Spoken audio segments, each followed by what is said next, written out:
साहेब, विधान परिषदेची निवडणूक जवळपास संपत आली, म्हणजे मतदान झालेलं आहे. काय वाटतं नाशिक सह इतर? नाही, आपल्या सर्वांना माहिती आहे की महाराष्ट्राच्या 17 जागेंच्यासाठी विधान परिषदेच्या निवडणुका संपन्न होत आहेत.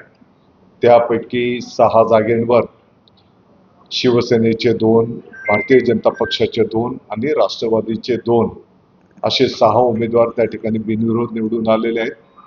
आणि मला वाटतं की आज उर्वरित 11 जागेंच्यासाठी मतदान त्या ठिकाणी संपन्न होत आहे. संपूर्ण मतदानाचा प्रतिसाद पाहिल्याच्या नंतर 17च्या 17 जागा या महायुतीच्या 100% निवडून येतील, याबद्दल कोणाच्याही मनामध्ये तीळमात्र शंका नाही.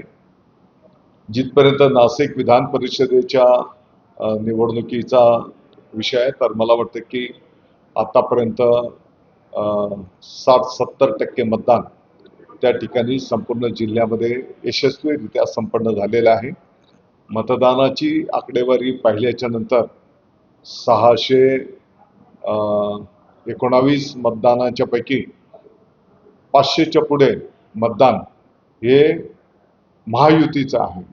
आणि म्हणून इथलेही उमेदवार 100% या ठिकाणी महायुतीचे, शिवसेनेचे नरेंद्रजी दराडे हे निवडून येतील, हा मला विश्वास आहे.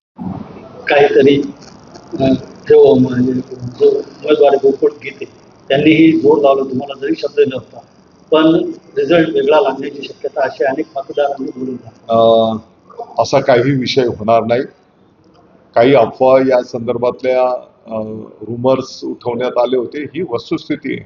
परंतु मतदार राजांवर याचा कुठलाही परिणाम होणार नाही. महायुतीचा उमेदवार 100% निवडून येईल. सध्या देशभरात एकच मुद्दा गाजतोय, तो ऑपरेशन टायगर. काय म्हणाले याविषयी? ऑपरेशन टायगर यशस्वी होणार नाही, कोणी म्हणतो होणार आहे.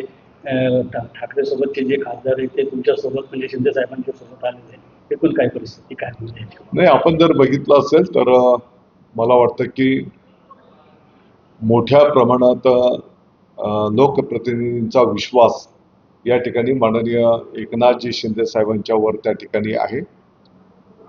त्या भागातला विकास संपन्न होणं, सामान्यातल्या सामान्य कार्यकर्त्याला न्याय मिळाला पाहिजे, या दृष्टिकोनातून त्यांच्या नेतृत्वाखाली काम झालेलं आपण बघितलेलं आहे. आणि महाविकास आघाडीचा जर आपण विचार केला तर त्यातल्या त्यात जे काही उभाट आहे त्याने हिंदू हृदय सम्राट शिवसेना प्रमुख माननीय बाळासाहेब ठाकरे साहेबांच्या विचाराला त्या ठिकाणी तिलांजली दिली. आणि या सर्व गोष्टींना सर्व लोकप्रतिनिधी त्या ठिकाणी वैतागलेले आहेत.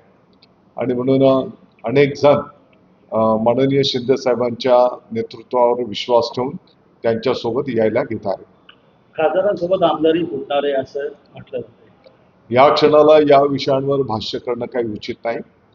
परंतु मी जसं बोललो की अगदी सामान्य शिवसैनिकाच्या पासून, सामान्य नागरिकाच्या पासून तर प्रत्येकाचा माननीय एकनाथजी शिंदे साहेबांच्यावर त्या ठिकाणी विश्वास आहे. आणि म्हणून आपण पाहतो की दररोज अनेक प्रवेश त्या ठिकाणी शिवसेनेमध्ये होताना त्या ठिकाणी त्यांचं सगळ्यांचं स्वागत होत आहे.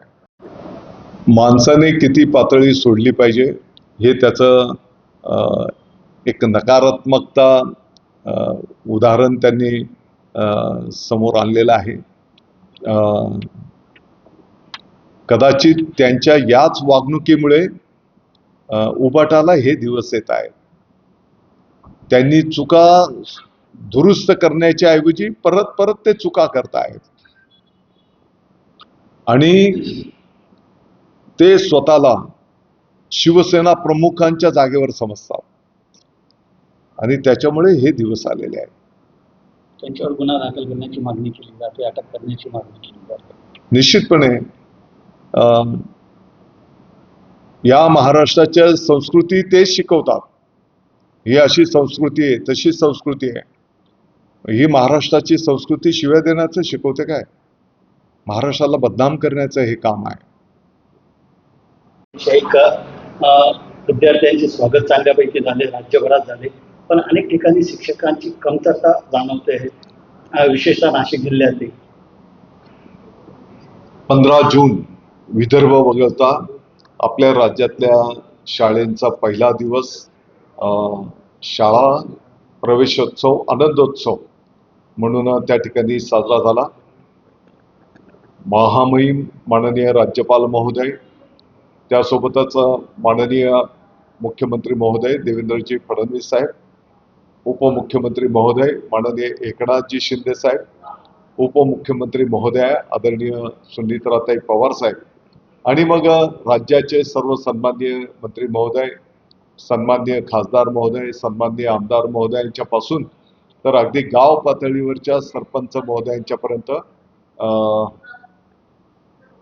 जी काही आपली शाळा व्यवस्थापन समिती आहे त्यांच्यापासून तर आमच्या सर्व शिक्षक बंधू भगिनींनी, अगदी त्या भागातल्या नागरिकांनी, पालकांनी विद्यार्थ्यांचं पहिल्या दिवशी स्वागत, त्यांना शुभेच्छा देणं, ज्येष्ठांचे आशीर्वाद, अशा पद्धतीचा आनंदोत्सव अतिशय प्रभावीपणे संपूर्ण राज्यामध्ये हजारोच्या संख्येच्या शाळेंमध्ये त्या ठिकाणी संपन्न झालेला आपण त्या ठिकाणी बघितलेला आहे. आणि म्हणून या सर्वांचं मी या ठिकाणी आभार व्यक्त करतो. मला वाटतं की जे काही आपण शिक्षकांच्या संदर्भातला मुद्दा उपस्थित केलेला आहे, येणाऱ्या काही महिन्यांमध्येच शिक्षक भरती पण त्या ठिकाणी संपन्न होते आहे आणि आताच्या घडीला पटावर त्या वर्गाची, त्या शाळेची किती संख्या आहे त्या प्रमाणामध्ये त्या ठिकाणी शिक्षकांच्या काही बदल्या असतील, काही समायोजन असेल आणि काही नवीन नियुक्त्या त्या ठिकाणी निश्चितपणे केल्या जातील आणि एक गुणवत्तापूर्ण शिक्षण या महाराष्ट्राच्या विद्यार्थ्यांचा कशा पद्धतीने उपलब्ध होईल. आणि नुसतं क्वालिटी एज्युकेशन हे तर आपलं ब्रीथ आहेच, परंतु त्याच्यासोबत कला, क्रीडा या इतर गुणांना सुद्धा त्या ठिकाणी एक मोठा प्लॅटफॉर्म या भरतीमध्ये सुद्धा आपण त्या ठिकाणी देतो आहोत.